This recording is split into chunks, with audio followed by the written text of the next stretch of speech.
lẹ́yìn ọdún mejidinlọgọta tó ti pa ìyá àgbàlagbà, adájọ́ ju Headley sẹ́wọ̀n gbere.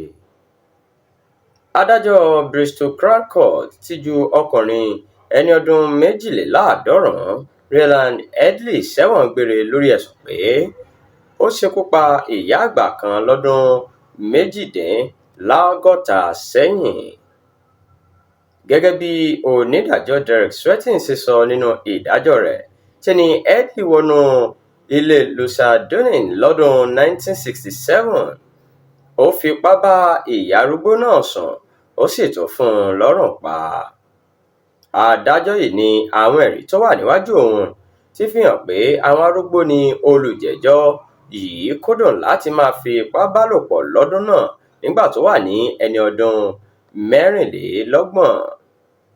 Ó ní ó fipá bá àwọn ìyá àgbà méjì tí wọ́n jẹ́ opó sùn nínú ilé wọn lọ́dún 1978 tí adájọ́ sì jù sẹ́wọ̀n gbére, ṣùgbọ́n nígbà tó yá ìjọba dín ẹ̀wọ̀n rẹ̀ kù sí ọdún 7 nígbà náà. Onídàájọ́ Swetin ṣàlàyé pé tí Headley bá ti hùwà burú rẹ̀ tán ni yóò sá kúrò lágbègbè ìyẹn. Ìdí nìyẹn tí wọn kò fi rí mú láti ọdún méjìdínlọ́gọ́ta sẹ́yìn kó tó wá di pé ọwọ́ pálábá rẹ̀ ṣẹ́gi lóṣù kọkànlá ọdún tó kọjá. Tìbínú ni adájọ́ fi pariwo pé ẹ̀wọ̀n ni Headley máa kú sí látàrí ìwà ibi tó ti hù náà.